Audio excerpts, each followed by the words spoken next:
Hello and welcome to a bit of a different speed painting because I actually have an OC to talk about. This is OC number 2. Her name is Nith Vonderwall, and in this picture she is 18, and yes, she looks mature for her age. But that's sort of the atmosphere that she carries. She has a lot of weight on her shoulders for an 18 years old. But she is a bit different than Winter Foster, just a tiny little bit. She's actually a witch, and a quite powerful one. So I didn't feel like fleshing out an entire universe, even though I might be able to, but it doesn't make sense to do so if I'm not planning to do anything really with her character. But anyway, so yeah, this takes place sort of in J.K. Rowling's Harry Potter Wizarding World that she has set. And it's because I needed A, the spells, B, the Horcrux, and C, the Ministry of Magic Society, plus the Great Wizarding War that happens. So the Vonderwalls themselves, they are mercenaries for the family, and they undergo this major change that happens before Nith is born, and that is Atticus Vonderwall rises and becomes head of the household. Now, this is significant to Nith's character because he is a bit of a prick. So he actually became head because he challenged the previous head to a death match, which can only be done by if the person who is trying to be the challenger, he or she has to be younger and has to be below they obviously can't be head.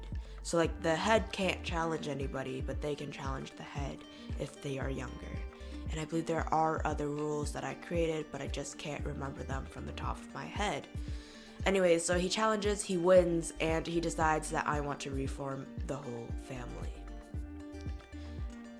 So in doing so, he basically takes the newest generation, which is Nith's generations, all of her cousins, so his grandchildren, and forces them into death tournaments, which they have to get rid of each other permanently until 6 of them remains, and 6 of them do remain. Ares is younger than Nith, and then everyone else is older, so it goes Ares, Nith, then Odin, Athena, Cronus, then Kratos, and anyone after Odin is born after or before Atticus comes into reign. So she is emotionally absent. She doesn't have emotions, but she does have thoughts, and she does understand people do have emotions. She understands that. She doesn't quite know how to deal with them. I think in a draft up of chapter 3 or something, her cousin experiences a great loss, and she's like, I don't know how to deal with it, but I will send you somewhere that could help you with people who can deal with it with you and who will take care of you until you get over it. So she understands that people have emotions. And she is very intelligent.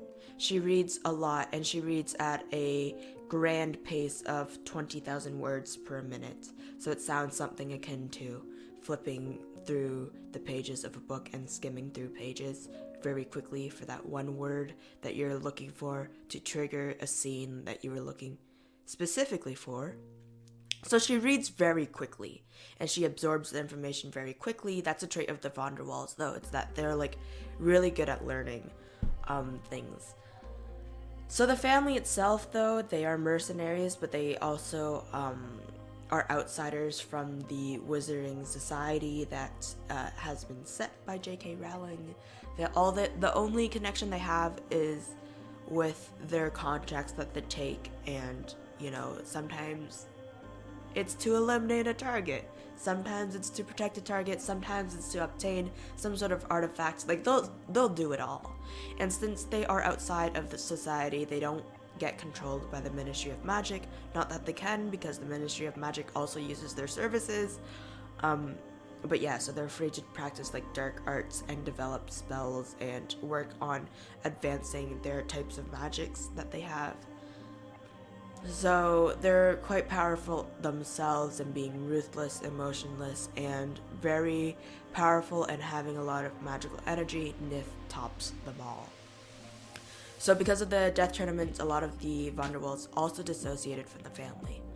And this is where the war comes in play, is because she actually gets sent into war along with her 4 other cousins. Ares is not included. So when she's 14, she's sent out to this war, and she faces the tragedy of war and life. Herself, she doesn't feel the impact of it, but she can see what's going on, and she sees how much it impacts her cousin and the lives around her. So because of this, she sort of wants to change how the family's running, because certainly, like, seeing her cousins feeling some loss of loved ones they've met during missions and whatnot, Nith feels feels that it's unfair how their society, their lives are. So she tries to do something about it. During the war, she also not only fights, but she's also plotting, scheming against her grandfather. So most of her journey is about her trying to find Horcruxes and trying to figure out a way to take the grandfather down, and also bring back all the dissociated Vonderwalls, who likely doesn't trust her because of her roots and her history. But eventually, like, some do come around, and that sort of triggers, like, other ones coming around to the fact that she is also a victim, but she's also doing things that they weren't strong enough to do, and that is standing up against Atticus, but also willingly putting herself in the face of death, just so she could take down Atticus for the family. So she's selfless as well, very skilled in magic, and she has like a lot of energy. So in the first scene, like one of the first few scenes, she literally could destroy a lot of Alliance members without even breaking a sweat, and it doesn't bother her at all, and she's completely unfazed by the death that she has caused. But the thing is that the Horcruxes, she could destroy Horcruxes, but the thing is that it takes a lot of energy just to do a regular one, and to do one that is charmed with defensive spells and charms and things takes even more energy, and she has to destroy like 2 in a row and then face her grandfather, which is a bit of a task, and it's really pushing her limits. So she might end up dying at the end. I don't know. Didn't flesh that out. But yeah, so there are like things that can wipe her out. It's not impossible, it's just improbable.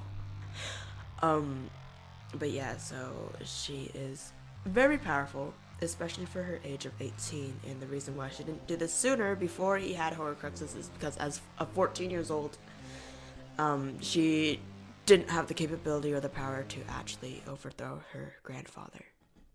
So yeah, interesting character. A lot of my characters tend to have dark hair and very pale skin. This is basically that stereotype that I tend to put my characters in. I do have a few others that belongs in the wizarding world.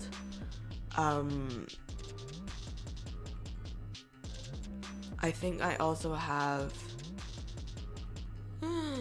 one that belongs in the Marvel universe, just because I needed somewhere who had superpowers to put them in.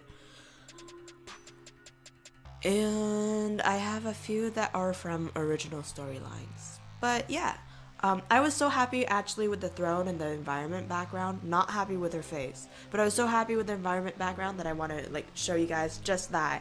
Because the throne, and even though it's not like a grand room or anything, it took me a while. This piece took me like 5 hours and a half.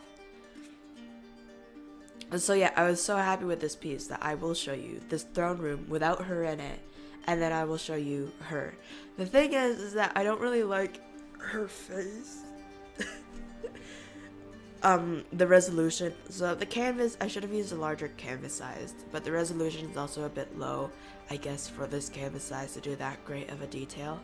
So it sort of looks like she's smiling, but she doesn't really smile.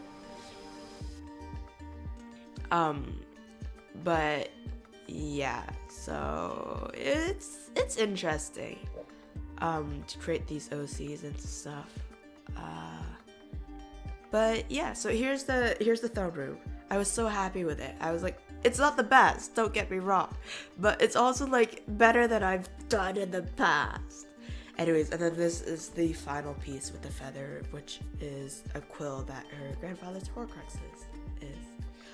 If you wanna know about more about Nith, or if you want to hear about other OCs, comment down in the comments below. I hope you guys stay safe, stay hydrated, and have a lovely day. I will see you next time. Bye!